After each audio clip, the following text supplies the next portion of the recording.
केसी वेणुगोपाल जी, अजय कुमार लल्लू जी, भक्त चरण दास जी, रामचंद्रन कदम जी, स्टेज पे कांग्रेस पार्टी के सीनियर नेता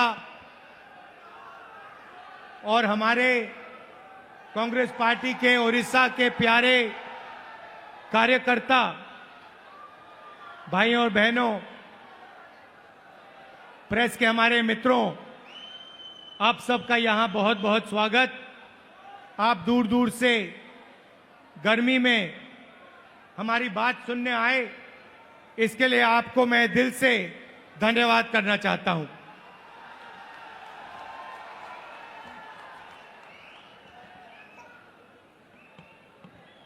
कांग्रेस पार्टी के कार्यकर्ता का मूड कैसा है? नहीं, सुनाई नहीं दिया मुझे। कैसा है मूड आपका?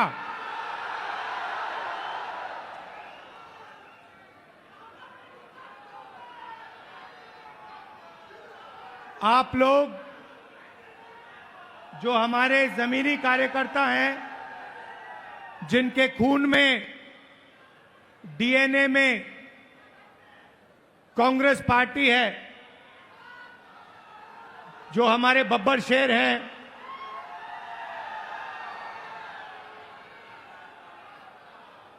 आप उड़ीसा की जो जनता है उनकी रक्षा करते हो। उड़ीसा की सरकार का सिर्फ एक काम है,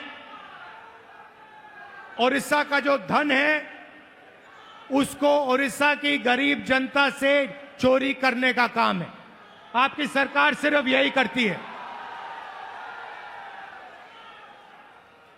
पहले बीजेडी की सरकार ये करती आई, अब बीजेपी की सरकार यही काम कर रही है। एक तरफ उड़ीसा की गरीब जनता, दलित, आदिवासी, पिछड़ा वर्ग, कमजोर लोग, किसान, मजदूर, और दूसरी तरफ 5-6 अरबपति और बीजेपी की सरकार, ये लड़ाई हो रही है। और इस लड़ाई में कांग्रेस पार्टी का कार्यकर्ता जो है, वो ही इस लड़ाई को उड़ीसा के, वही इस लड़ाई को उड़ीसा की जनता के साथ मिलकर जीत सकता है और कोई नहीं जीत सकता है। भाइयों और बहनों, बीजेपी पूरे देश में संविधान पर आक्रमण कर रही है।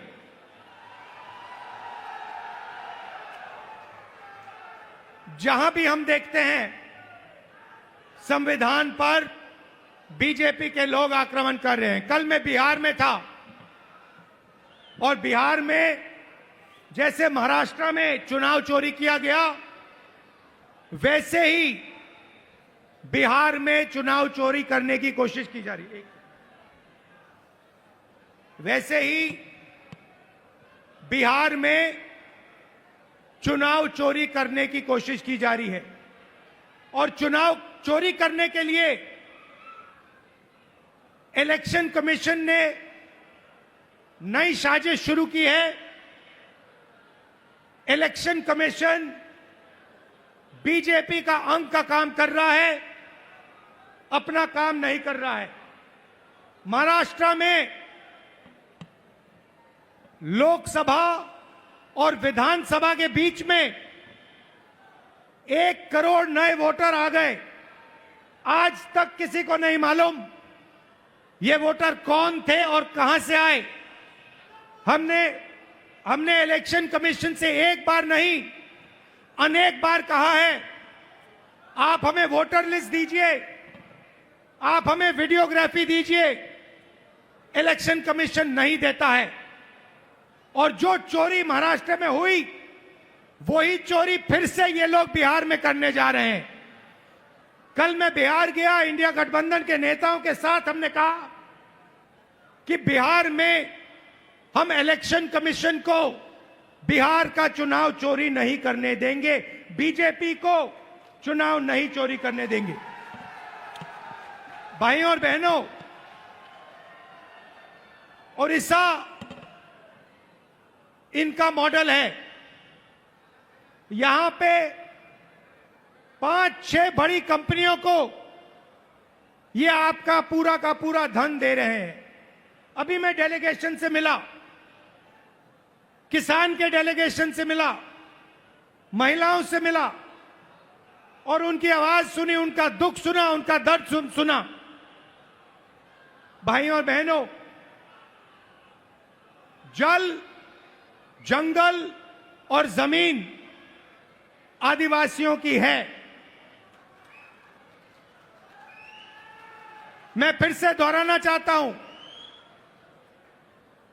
जल, जंगल और जमीन आदिवासियों की है और आदिवासियों की रहेगी।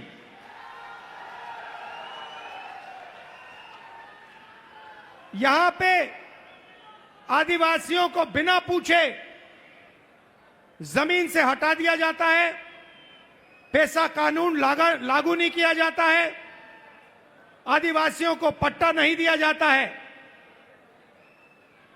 ये जमीन उनकी है, जल उनका है, जंगल उनका है और कांग्रेस पार्टी पेशा कानून लाई, ट्राइबल बिल लाई और इन कानूनों को हम लागू करके दिखाएंगे और आदिवासियों को उनकी जमीन वापस दिलवाएंगे।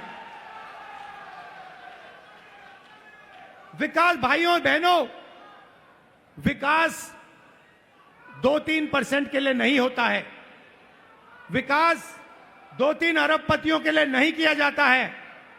विकास ओडिशा की जनता के लिए किया जाना चाहिए, गरीब लोगों के लिए किया जाना चाहिए, किसानों के लिए किया जाना चाहिए। यहां की सरकार 24 घंटा आपका धन, आपका जंगल, आपकी जमीन आपसे छीनती है, आपको जमीन से हटा देती है, आपको सही मुआवजा नहीं देती है, आपको धमकाती है, आपको डराती है।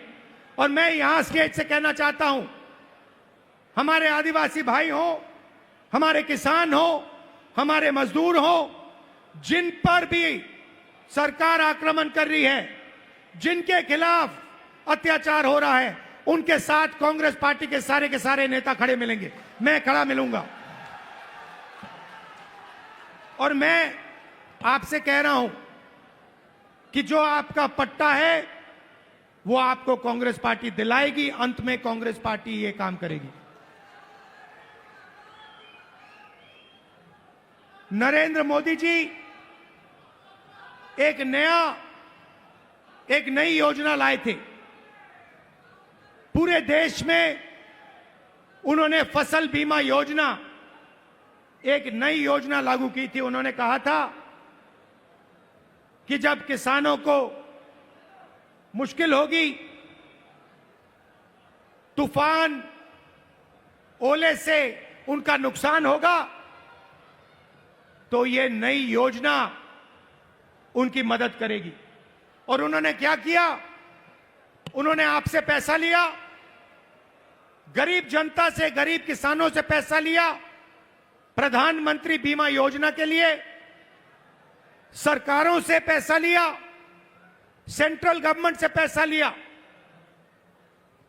और वो पैसा उन्होंने उन्हीं 3-4 बड़ी कंपनियों को दिलवाया।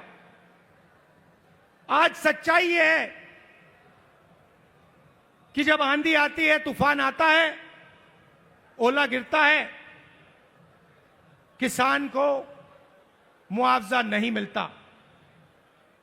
हजारों करोड़ रुपए नरेंद्र मोदी जी ने किसानों का पैसा, स्टेट सरकारों का पैसा, यूनियन दिल्ली की सरकार का पैसा उठाकर इन कंपनियों को दिया। मगर ये कंपनियां, जब आपका नुकसान होता है, आपका पैसा वापस आपको नहीं देती हैं। यह सच्चाई है। और उड़ीसा के किसी भी किसान से आप ये पूछ लीजिए, जहां भी यहां पे नुकसान होता है, आंधी आती है, तूफान आती है, आप जाके पूछिए, किसान से पूछिए, क्या आपको बीमा योजना का पैसा मिला और एक आवाज से ओडिशा के सारे किसान आपको जवाब देंगे कि हमें पैसा नहीं मिला, हमारा पैसा चोरी किया गया, हमारा पैसा बीमा योजना में हमें नहीं मिलता है।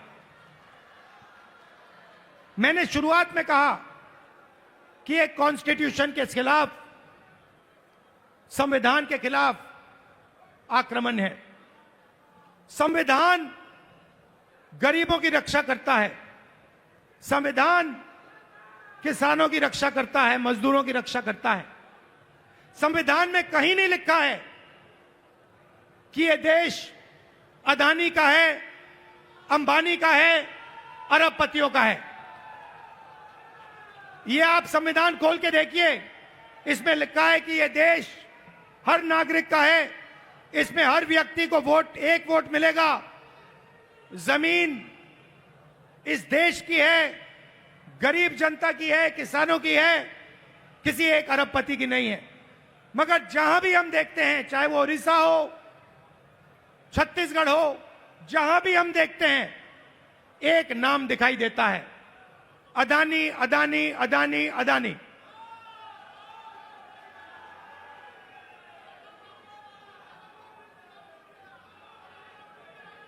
मतलब अदानी जी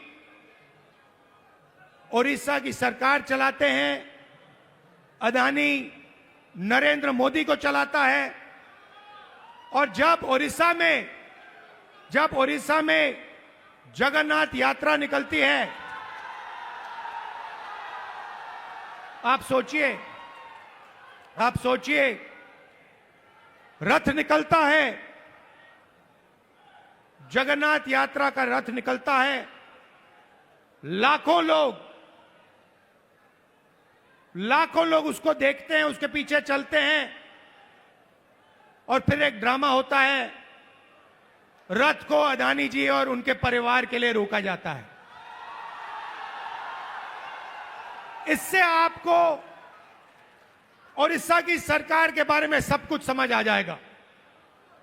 यह ओडिशा की सरकार नहीं है, यह आपकी सरकार नहीं है, यह अदानी जैसे 5-6 अरबपतियों की सरकार है।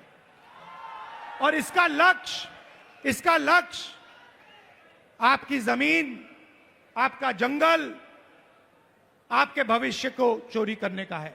मैं आपसे पूछना चाहता हूं, आपकी सरकार ने ओडिशा के युवाओं के लिए कितना रोजगार पैदा किया है?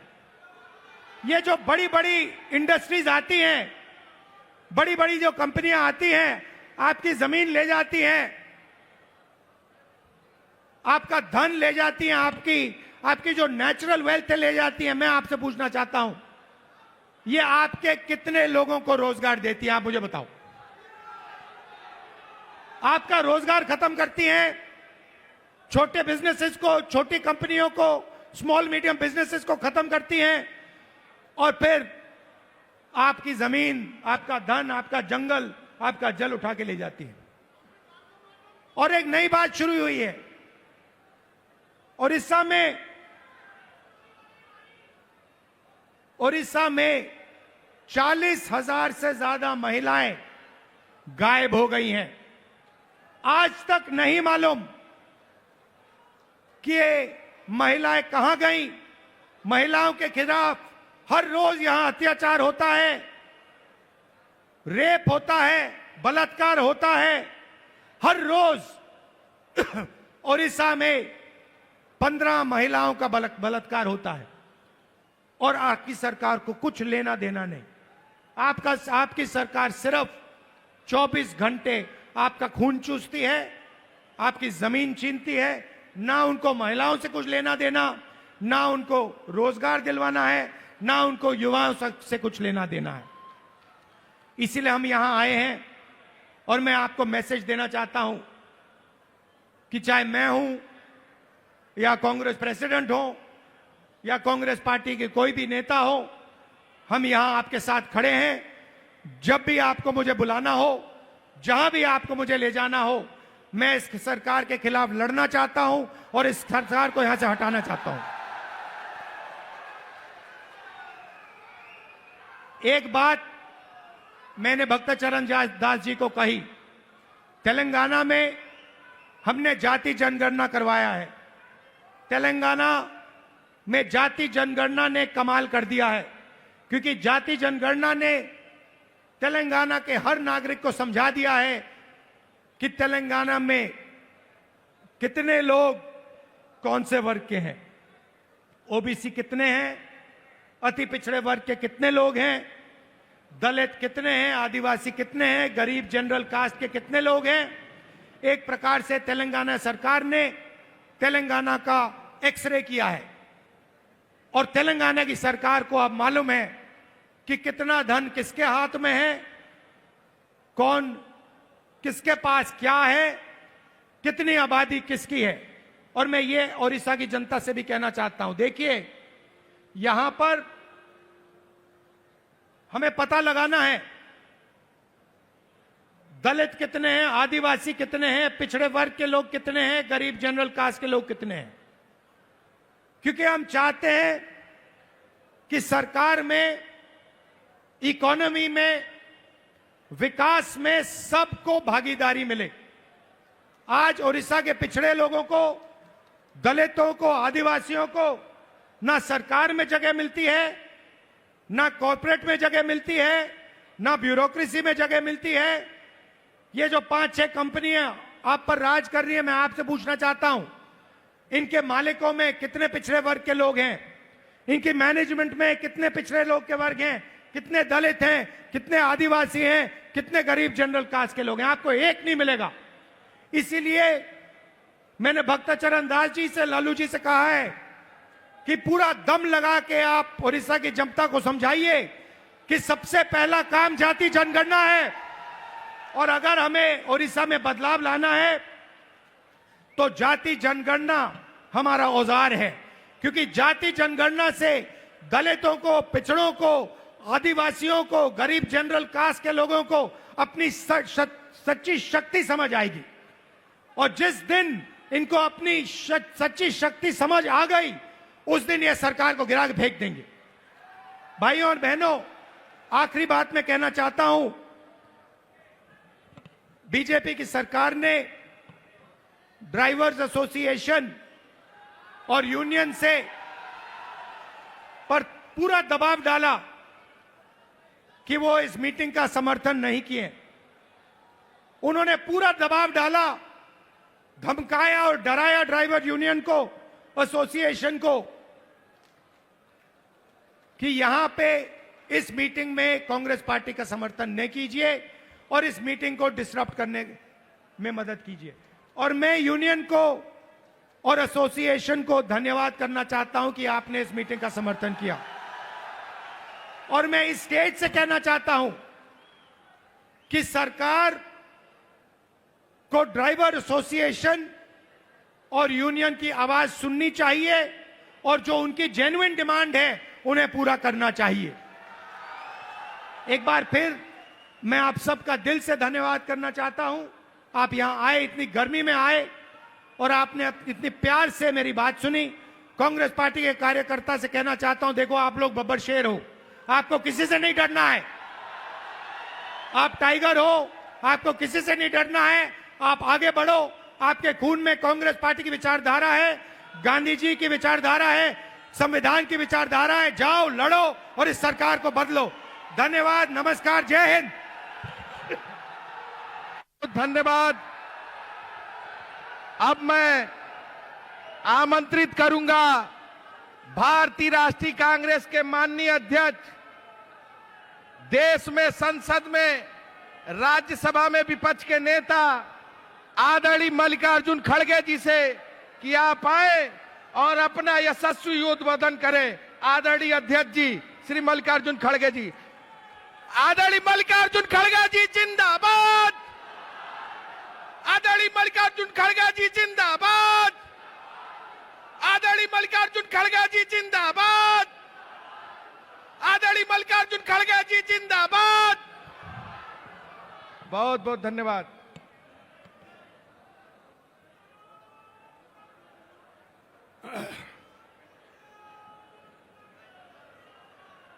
संविधान बचाओ,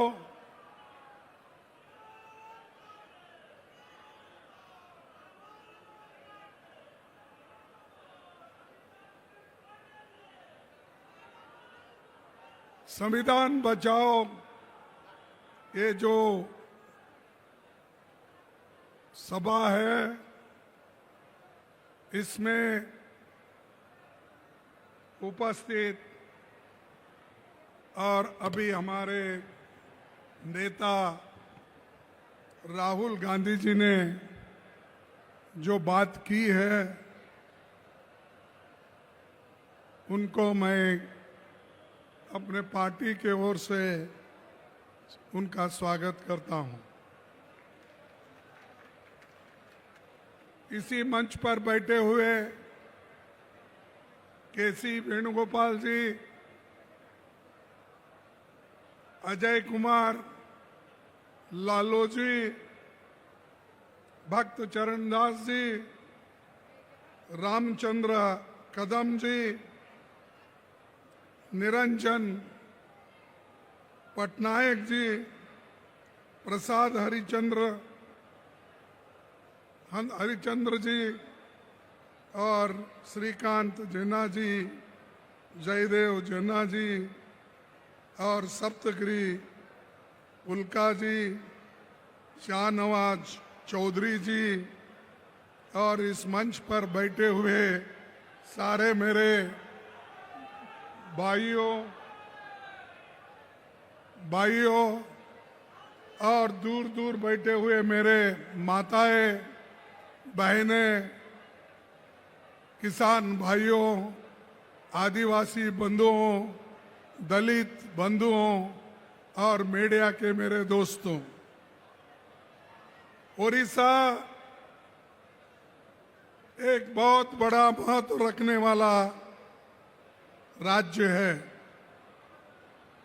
सबसे पहले मैं हमारे महान नायक उत्कलमणि गोपबंधु दास जी को नमस्कार करता हूं।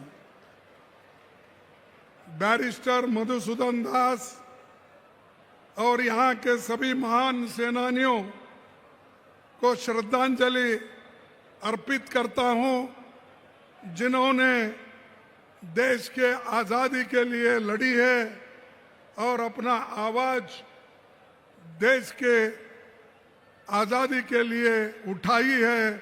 उन सब को मैं श्रद्धांजलि अर्पित करता हूं और उन सबको मैं नमन करता हूं। कांग्रेस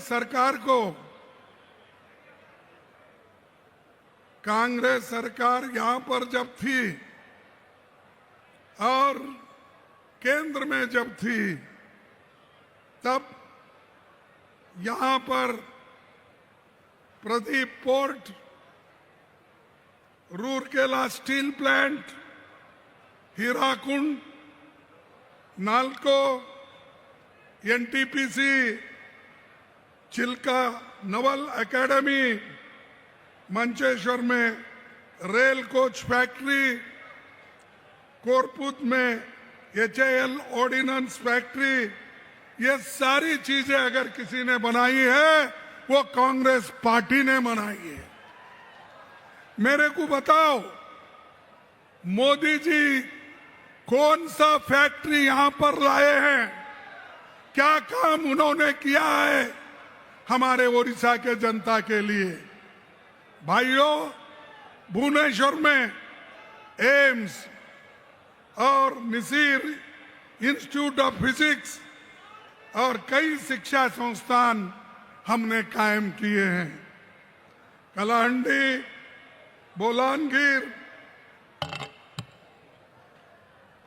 बोलानगिर और कुर्तापूत केबी के जिलों में ट्रांसफॉर्मेशन की योजना बनाई है। नेहरू जी के प्रधानमंत्री काल में भुवनेश्वर को अगर राजधानी किसी ने बनाई, वो पंडित जवाहरलाल नेहरू जी ने बनाई। ये कोई नहीं थे। आज जो बीजेपी को लोग उड़ उड़ के बात करते हैं, इनका कंट्रीब्यूशन भुवनेश्वर के लिए, ओडिशा के लिए जीरो है। जीरो है ना? अरे ये बगैर काम करे मुफ्त में प्रचार लेना चाहते हैं, लेकिन हम लोग ओडिशा के जनता के साथ खड़े होकर ओडिशा के लिए कांग्रेस ने काम किया और आज इसी वजह से ओडिशा में इतने बड़े बड़े पब्लिक सेक्टर आए। लेकिन मोदी जी कोई काम न करते हुए आपने जो कमाया था और कांग्रेस पार्टी ने जो दिया था उस सब को मोदी बेच रहा है। एयरपोर्ट बेच रहा है, माइंस बेच रहा है, जंगल काट रहा है, जमीन बेच रहा है और पानी भी दूसरों को दे रहा है। अभी जैसा राहुल जी ने कहा, जंगल, जमीन, जल, ये सभी मोदी जी अपने मित्रों को दे रहा है।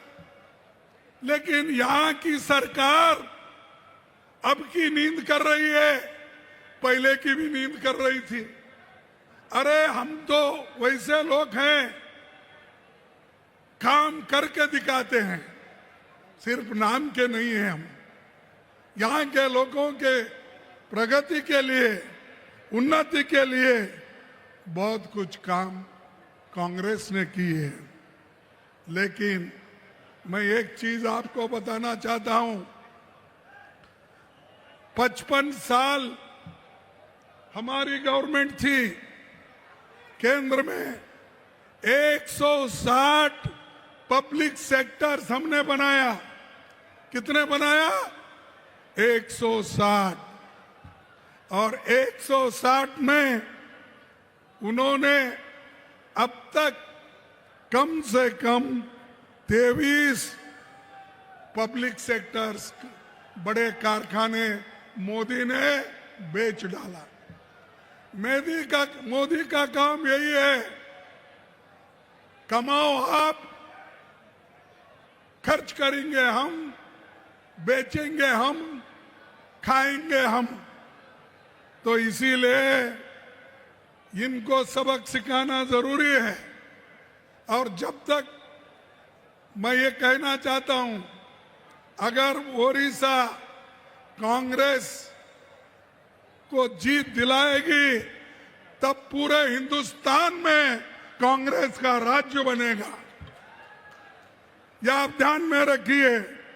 और कौन से भी बीजेपी हमेशा ये करती है कि पहले तो चीफ मिनिस्टर चुनती है, उसके साथ ही साथ अदानी अंबानी पीछे लगते हैं।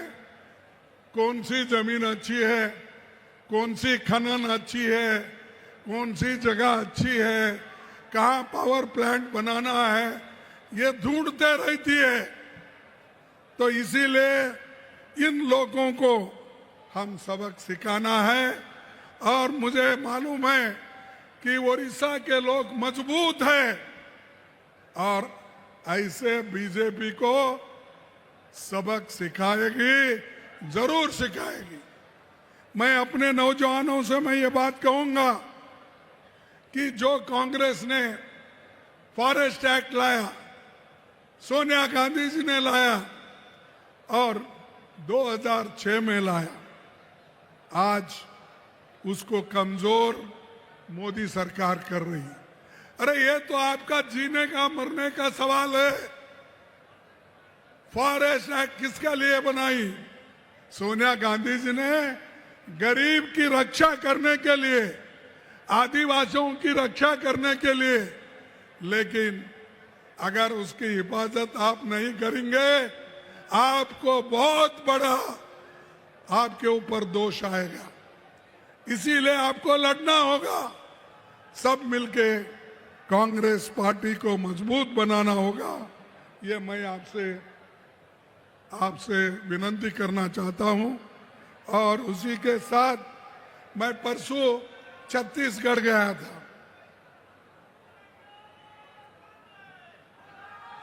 मैं छत्तीसगढ़ गया था, वहां भी यही है, जितने भी आदिवासी के लोगों के जमीन है, जंगल है, वो काटने शुरू किए हैं, क्योंकि इंडस्ट्री के नाम पे वो जंगल हर जगह काटते जा रहे हैं।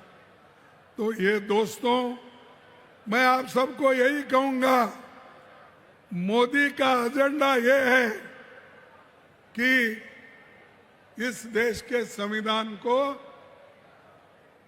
खत्म करना।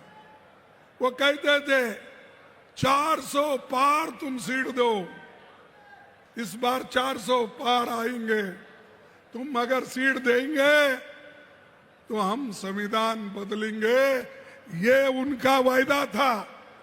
अगर संविधान बदल गया, याद रखो, आप लोगों को जो पंडित जवाहरलाल नेहरू, डॉक्टर अंबेडकर, महात्मा गांधी जी, इन्होंने जो अडल्ट फ्रेंचाइज नौजवानों को, बूढ़ों को और सभी लोगों को जो वोटिंग का अधिकार दिया है, वो अधिकार इनके गवर्नमेंट में छीन लिया जाएगा। ये कोशिश हमेशा उनकी रही है। आज भी देखिए, अभी हमारे नेता जिक्र किए, राहुल गांधी जी ने, महाराष्ट्र में अब जो सरकार बनी है वो चोरी की सरकार है, वो चोरों की सरकार है। 85 लाख वोट को बदलकर वहां पर उन्होंने अपनी सरकार बनाई बीजेपी वाले। आज वही कोशिश, कल जो राहुल गांधी जी बिहार गए थे, आप देखे होंगे बिहार में जो बहुत बड़ी रैली हो गई, वहां पर 7 करोड़ वोटर में से 2 करोड़ वोटर्स को वो काट रहे हैं। क्या ऐसी सरकार आपको चाहिए? क्या ऐसे लोग चाहिए? क्या इससे लोकतंत्र बचेगा? बचेगा लोकतंत्र? तो ऐसे गद्दारों को हम निकाल देना चाहिए, उनको सबक सिखाना चाहिए। अगर आप सबक नहीं सिखाएंगे, अपने पैरों पे आप कुराड़ी मार लेंगे। ये लोकतंत्र है, इसीलिए आप इतने लोग अब आए हैं। ये लोकतंत्र है, इसीलिए आदिवासी को रिजर्वेशन मिला है। ये लोकतंत्र है, संविधान है, इसीलिए शेड्यूल कास्ट को आज उनको भी रिजर्वेशन मिला है। और समानता, शिक्षण, स्वास्थ्य, ये सब चीजें संविधान के वजह से सबको मिला है, सब लोगों को मिला है। इसको अगर बचाना है, आप लोग एक होना, मजबूत रहना। हाल ही में मैं सुना, देखो सुनिए बाबू, सुनिए, तुमको भी बोलने में आसानी होगा कि जो बीजेपी सेक्युलर और सोशलिज्म इस शब्द को कॉन्स्टिट्यूशन से हटाना चाहती है। क्यों हटाना चाहती है? अरे उनके संविधान में तो, उनके जो पार्टी की संविधान है, उसमें सेक्युलर सोशलिज्म लिखा हुआ है। और 1980 में उन्होंने जो संविधान बनाया, उसमें ये उन्होंने लिखा है, हम भी संविधान में जो लिखा है उसका पालन करते हैं। अरे कहाँ पालन करते हो? हर जगह आरएसएस और बीजेपी ऐसे बातें कहते हैं, गरीबों के खिलाफ कहते हैं, संविधान के खिलाफ कहते हैं। इसीलिए मेरा नौजवानों से एक नम्र विनती है, आप जागो, उठो, संविधान की रक्षा करो, तभी तुम बचेंगे। नहीं तो ये लोग बीजेपी के लोग ये हर समाज को बांट रहे हैं, हर धर्म को बांट रहे हैं। अगर धर्म में झगड़ा लगाने की कोशिश ये क्यों कर रहे हैं कि हम लोगों को ये चाहते हैं कि इनका बंटवारा करो।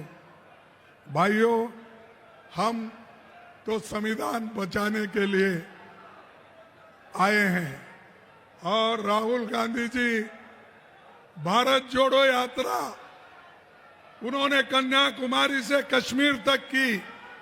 क्यों किया?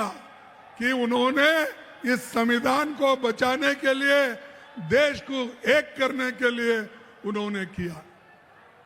मणिपुर से बंबई तक उन्होंने पद यात्रा की। वो क्यों किया?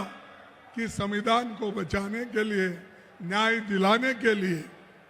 अगर आप लोग इसमें शामिल नहीं होंगे तो बहुत बड़ा नुकसान हम लोगों का होगा, उनका नहीं। इसीलिए भाइयों, मैं आपसे यही कहूंगा कि आज मोदी हमेशा ईडी, सीबीआई, इनकम टैक्स, ये सब चीजें करने का काम कर रही है, लेकिन आपको डरना नहीं है। आप डरेंगे तो मरेंगे, आप डरेंगे तो मरेंगे। अगर आपको जीना है तो डरना नहीं, काम करना है। उसी के साथ मैं आपको यहां पर एक बात कहने आया हूं, जो अब राहुल जी आवाज उठाए थे, अब सुप्रीम कोर्ट ने भी डायरेक्शन दिया है। सुप्रीम कोर्ट ने क्या डायरेक्शन दिया है? पहले वोटर लिस्ट बनाते वक्त वहां पर Aadhaar card, voter ID card, ration card, ये वो नहीं लेना चाहते थे, लेकिन सुप्रीम कोर्ट ने बोला कि आधार कार्ड भी चलेगा, राशन कार्ड भी चलेगा। किसी इस डॉक्यूमेंट को आप लिस्ट में डालो और लिस्ट में डालकर वोटर लिस्ट बनाइए। भाइयों, आप तमाम लोगों को मैं एक बात कहना चाहता हूं। मोदी जी कितने झूठ बोलते हैं, बीजेपी कितनी झूठ बोलती है। उन्होंने ये जो हिंदुस्तान पाकिस्तान का युद्ध हो रहा था,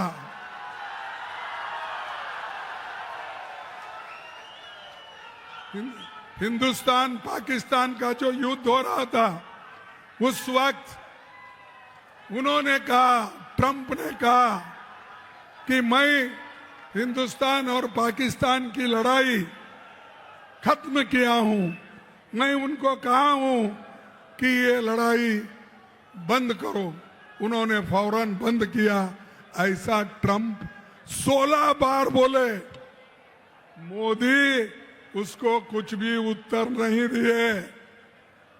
और क्यों नहीं दिए? उनके पास ट्रंप के खिलाफ बोलने की हिम्मत नहीं थी। जब उनके पास हिम्मत नहीं है, ऐसे लोग देश की हुकूमत नहीं कर सकते। जिसके पास ताकत नहीं, जो आदमी ताकत से नहीं लड़ता, उस आदमी को इस देश के ऊपर, जिस देश का रक्षण करने की हिम्मत नहीं है, उनको हम कभी लीडर नहीं मानेंगे। और दूसरी बात, यहां पर जो मोदी जी ने बहुत सी बातें करके गई, अभी भी करते हैं कि भाई डबल इंजन सरकार आई है। डबल इंजन सरकार क्या है भाई? कौन सा काम कर रहे हैं? अरे डबल इंजन की सरकार तो अदानी को जमीन दे रही है, पीयूसी बेच रही है, सब चीजें अमीरों के लिए हैं, इस ओडिशा के गरीबों के लिए कुछ नहीं है। मैं एक दलित कम्युनिटी से आता हूं, मेरे को दर्द है, क्योंकि ये संविधान बचा तो ही मैं बचूंगा। दलित बचेंगे, आदिवासी बचेंगे, नौजवान बचेंगे, महिला बचेंगे, किसान बचेंगे। दूसरों की इसकी फिक्र नहीं है। क्यों फिक्र नहीं? वो खा पी के मजे में है, उनको कुछ चाहिए नहीं।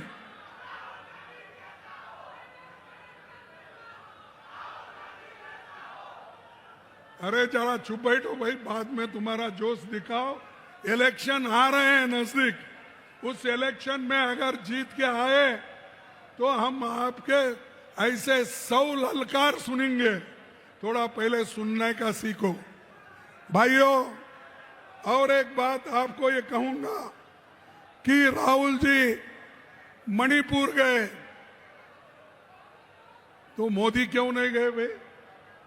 मोदी क्यों नहीं गए? आज तक नहीं गए। 42 विदेश देशों में उन्होंने घूमा, 42 देशों में आज तक गए हैं। अभी भी 8 राष्ट्र का घूम रहे हैं, मालदीव्स को जा रहे हैं। अरे ये सब देशों को आप जा सकते हो, क्यों मणिपुर नहीं जाते? वहां रेप हो रहे हैं, घर जलाए जा रहे हैं, बच्चों की शिक्षा नहीं है, स्कूल बंद है। ये सब हो रहा है, मोदी उधर पैर नहीं रख रहे। इतने जहाज है उनके पास, क्या उनको 1-2 घंटे टाइम नहीं मिलता? आपको पाकिस्तान के लोगों को बिन बुलाए जाकर उनसे गले मिलते हो, हर लीडर से जाकर गले मिलते हो, तो क्या आपको मणिपुर के महिलाओं का रक्षण करने के लिए, महिलाओं को, बच्चों का रक्षण करने के लिए, वहां के जो इतनी भारी आपस में लड़ाई चल रही है उसको शमन करने के लिए आप क्यों नहीं जाते? ये मैं पूछता हूं। लेकिन उनको देश के बारे में हमदर्दी नहीं है, उनको सिर्फ गले में मेरे को कौन बुलाकर कौन वो उनका देश का हार डालेगा, किस देश में जाके मैं वो सर्वोच्च पद लेऊं, इसमें ज्यादा उनका ध्यान है। और मैं आपसे ये कहना चाहता हूं कि ये उनके पास उधर जाने की हिम्मत नहीं है और वो जाना भी नहीं चाहते। और मैं खास करके SC ST और अल्पसंख्यक समुदाय के उनके भय को निकालना चाहता हूं। मैं चाहता हूं आदिवासी भाइयों, शेड्यूल्ड कास्ट के लोगों,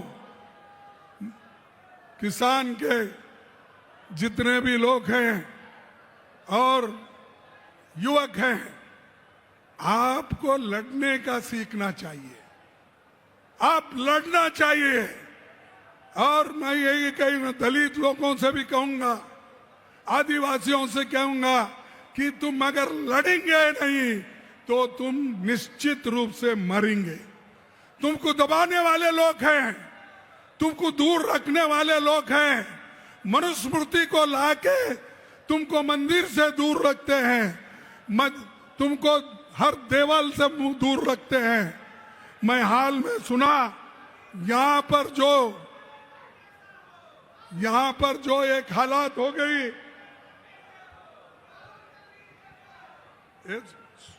देखो यहाँ पर सुनो, हाल ही एक खबर मुझे मिली है, उड़ीसा के गंजाम डिस्ट्रिक्ट में 2 दलित लोगों को पीटा गया।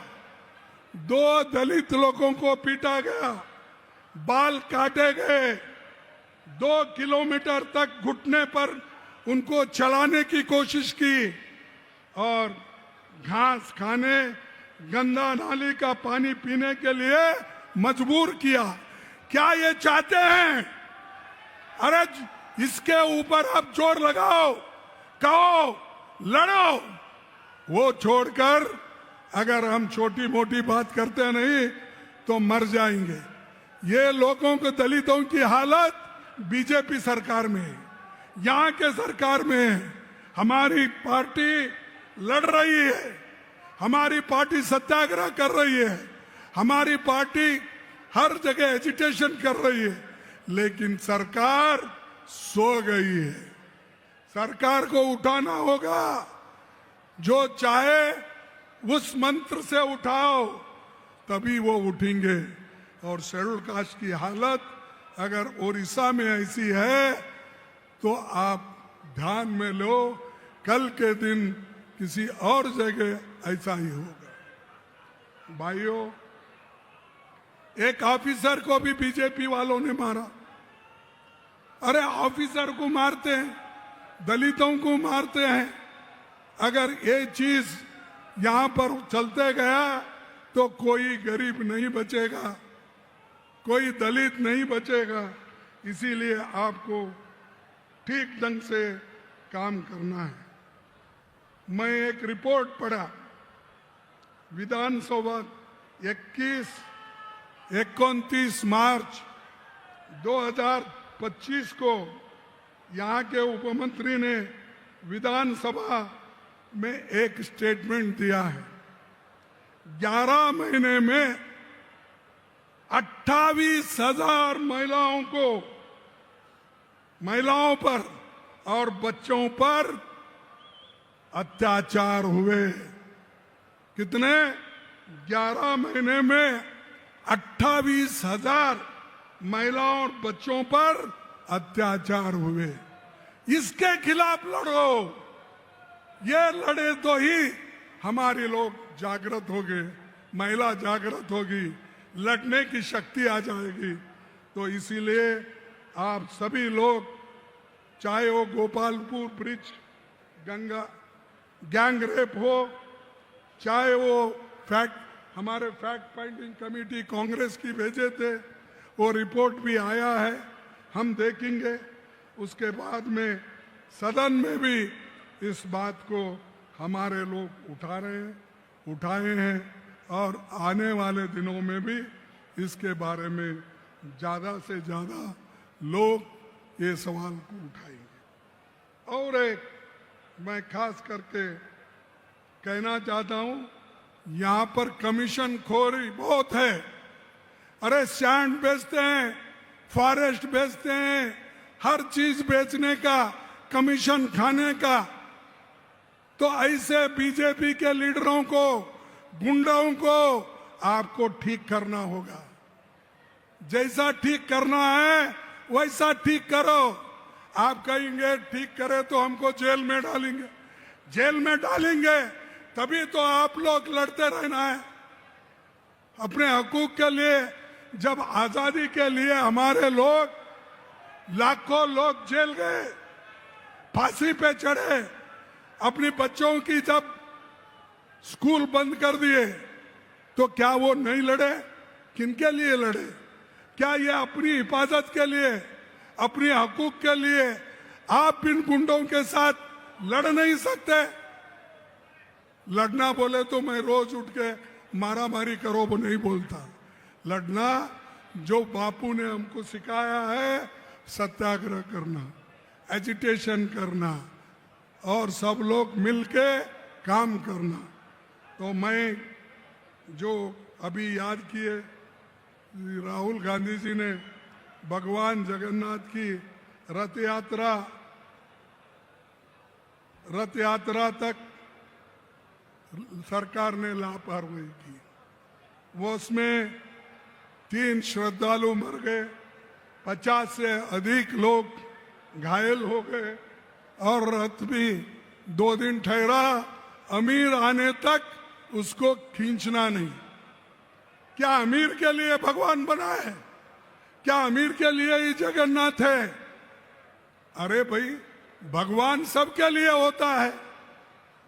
और आज ये भगवान के नाम में भी लूट रहे हैं। ये बीजेपी का काम यही है। भगवान का राम नाम सत्य है, ये बोलते हैं। और उनका काम क्या है? मुख में राम, बगल में छुरी। मुख में राम, बगल में छुरी। अरे ये बीजेपी का काम है, इनको हमको छुड़ाना है। और यहाँ पर जो हमारी नेता इंदिरा गांधी जी आई थी, आप सबको मालूम है कि इंदिरा गांधी जी ने उस वक्त क्या कहा था।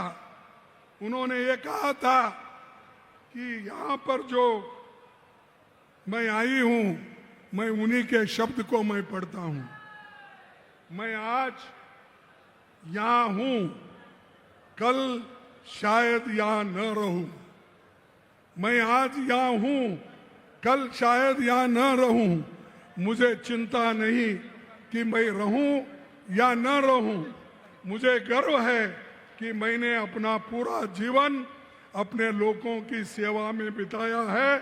मैं आखिरी सांस तक ऐसा करती रहूंगी और जब मरूंगी तो मेरे खून का एक एक कतरा भारत को मजबूत करने के लिए लगाएंगे।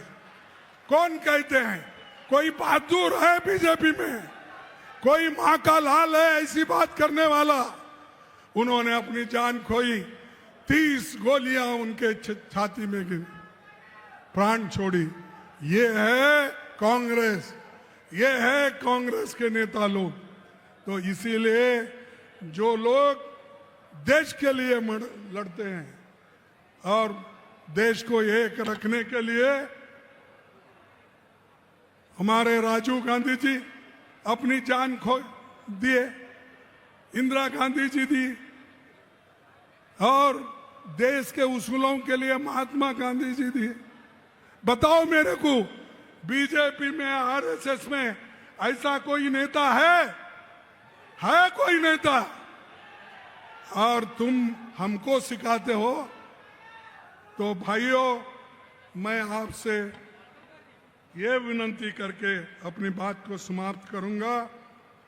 राहुल जी भी वही काम आज कर रहे हैं देश के लिए और एकता रखने के लिए, और एकता हम रखेंगे और एकता के लिए हम लड़ेंगे, मरेंगे, सब कुछ करेंगे।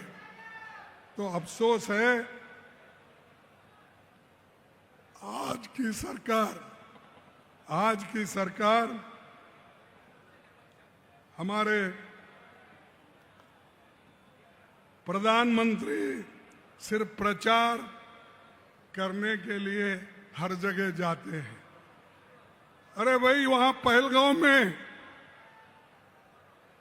और हमारे दूसरे जगह हमारे जो मीटिंग हो रहे हैं, उन मीटिंगों में मोदी नहीं आते,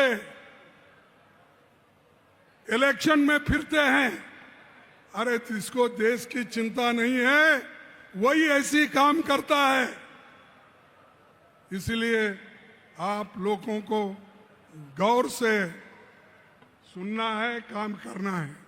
और मैं समझता हूं आज ओडिशा की कांग्रेस मजबूत हो रही है, ओडिशा की कांग्रेस मजबूत हो रही है। इसीलिए मैं कहूंगा कि आप लोग मेरे साथ एक स्लोगन दीजिए, जय कांग्रेस। क्या आज सुबह नाश्ता नहीं करे क्या आप लोग?